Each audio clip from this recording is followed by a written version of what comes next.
भारत आज भले ही विकसित देशों की तरह साधन संपन्न न हो, लेकिन इस देश ने ऐसा सुनहरा दौर भी देखा है जब ये पूरी तरह साधन संपन्न था और इस देश को सोने की चिड़िया कहा जाता था। यही कारण था कि कई सदियों तक इस देश को विदेशी आक्रांताओं द्वारा लूटा गया। हालांकि इसके बाद भी हमारे इतिहास में कुछ ऐसे नाम भी दर्ज हैं जो राजा महाराज न होने के बाद भी अपने धन दौलत के बल पर राज करते थे। ऐसे ही एक व्यक्ति थे मुर्शिदाबाद के जगत सेठ, जिन्हें सेठ फतेहचंद के नाम से भी जाना जाता था। आज के समय में भले ही बंगाल का मुर्शिदाबाद शहर गुमनामी में जी रहा हो, लेकिन उस समय ये हर किसी के लिए व्यापारिक केंद्र हुआ करता था। हर तरफ इसी स्थान के चर्चे हुआ करते थे। शायद ही ऐसा कोई व्यक्ति हुआ हो उस समय जो इस स्थान और जगत सेठ के बारे में न जानता हो। कहा जाता है कि एक समय इनके पास इतना पैसा था जिनका इंग्लैंड के सभी बैंकों के पास नहीं था। जगत सेठ एक टाइटल है जो फतेहचंद को मुगल बादशाह मोहम्मद शाह ने 1723 में दिया था, जिसके बाद इस पूरे परिवार को जगत सेठ के नाम से जाने जाने लगा। इस घराने का संस्थापक सेठ मानिक चंद को माना जाता है। बताया जाता है कि जगत सेठ महताब राय के पूर्वज मारवाड़ के रहने वाले थे।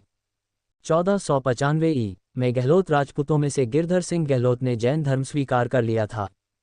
इस परिवार के हीरानंद साहू 1652 में मारवाड़ छोड़ पटना में आ बसे थे। पटना उन दिनों व्यापार का एक बड़ा केंद्र हुआ करता था। यहाँ हीरानंद साहू ने शोरा का कारोबार शुरू किया। उन दिनों यूरोपियन शोरा के सबसे बड़े खरीदार हुआ करते थे। शोरा व्यापार के साथ साथ साहू ने ब्याज पर कर्ज देने के काम को भी बढ़ाया था और जल्दी ही उनकी गिनती धनवान साहूकारों में होने लगी थी। हीरानंद साहू के 7 बेटे थे जो व्यापार करने के लिए इधर उधर बिखर गए। उनके एक बेटे मानिक चंद ढाका आ गए जो उस जमाने में बंगाल की राजधानी हुआ करती थी। दरअसल मानिक चंद ही थे जिन्होंने बंगाल के जगत सेठ परिवार की बुनियाद रखी थी। मुर्शिद कुली खां बंगाल, बिहार और उड़ीसा के सूबेदार और मानिक चंद एक दूसरे के गहरे दोस्त थे। मानिक चंद न सिर्फ नवाब मुर्शिद कुली खां के खजांची थे बल्कि सूबे का लगान भी उनके पास जमा होता था। दोनों ने मिलकर बंगाल की नई राजधानी मुर्शिदाबाद बसाई थी और औरंगजेब को 1 करोड़ 30 लाख की जगह पर 2 करोड़ लगान भेजा था। 1715 में मुगल सम्राट फर्रुखसियर ने मानिक चंद को सेठ की उपाधि दी थी। इसके लिए एक बड़े से पन्ने पर जगत सेठ खुदवाकर सील बनवाई गई थी, जो दूसरे दुर्लभ उपहारों के साथ शाही दरबार में फतेहचंद को पेश की गई। इसके बाद ये परिवार जगत सेठ के नाम से जाना जाने लगा। मानिकचंद के बाद परिवार की बागडोर फतेहचंद के हाथ में आई, जिनके समय में ये परिवार बुलंदियों पर पहुंचा। ढाका, पटना, दिल्ली सहित बंगाल और उत्तरी भारत के महत्वपूर्ण शहरों में इस घराने की शाखाएं थीं। इसका मुख्यालय मुर्शिदाबाद में था। इसका ईस्ट इंडिया कंपनी के साथ लोन की अदायगी, सर्राफा की खरीद बिक्री आदि का लेन देन था। इस घराने की तुलना बैंक ऑफ इंग्लैंड से की गई है। आंकड़ों के मुताबिक 1718 से 1757 तक ईस्ट इंडिया कंपनी जगत सेठ की फर्म से सालाना 4 लाख कर्ज लेती थी।